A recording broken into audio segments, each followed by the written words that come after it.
Hello and good morning, Internet. I've been browsing a couple of videos earlier and I saw that there was a lot of videos and content on why there is no kickstart in modern motorcycles. After watching some of those videos, and then that they were not doing justice to the reason why we are not getting a kickstart these days. So I thought I would share you the reason why we don't get uh, Kickstarters these days. So, on to the topic, right? So, if you look at it, we have to understand a little bit of history to understand this. So, earlier, when the first generation of motorcycle, the old generations of motorcycles that we call, were there, let's take a classic example of RE 350, right?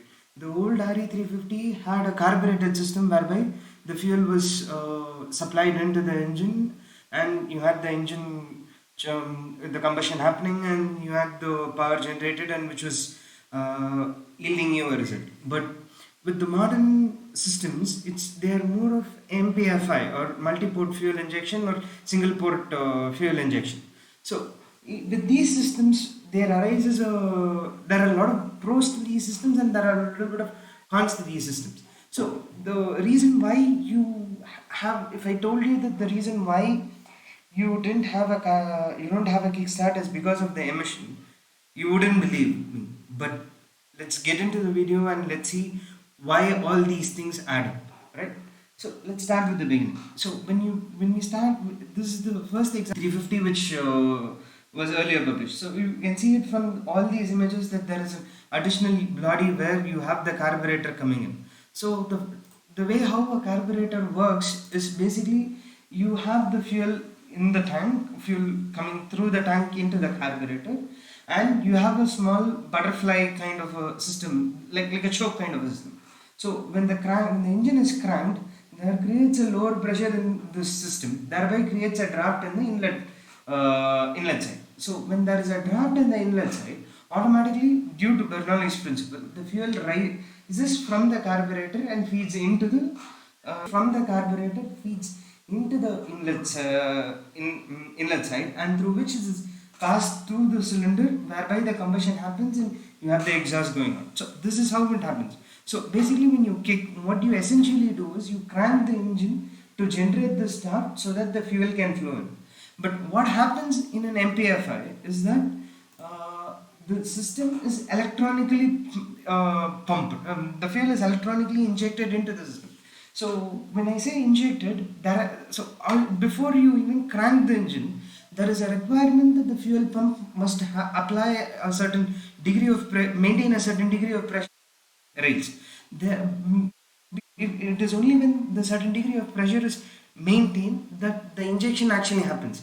It is because of this reason that to start the engine itself, you need a little bit of pressure. Before you start the engine itself, you need to have pressure in your fuel lines, which is very different from what we had in the carburetor. So before you kick or before you try to crank the engine, the fuel pump must have already set the pressure in the fuel line. Only when this criteria is established that you will have combustion in your cylinder. So in order to ensure that is why having look at it, technically just cranking an engine when you cannot pressure in your fuel doesn't make sense. So that is why it is easier for companies to have a fuel pump and an electric motors to start your engine rather than giving you a kick. So then again, so why do you need injection, right? So what has happened is the need for injection is purely because of emissions.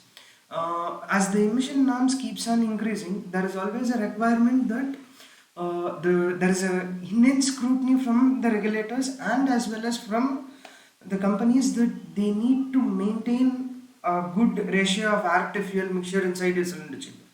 In order to ensure this, they need a very sophisticated mechanism by which they can directly monitor or control the fuel which is there inside the cylinder at the point of combustion.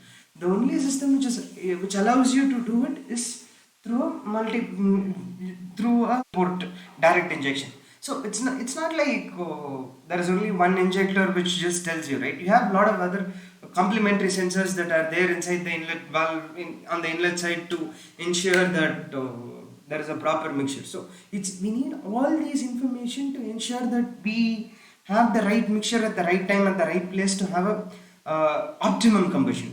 It's not a complete combustion. That is the right word that I would use.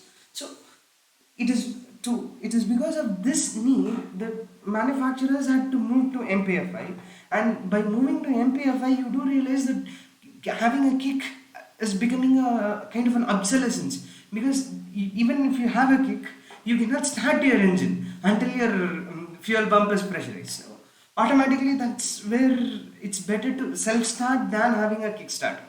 So this is the reason why modern RE350 doesn't have a kickstart, while the old generation of RE350 has.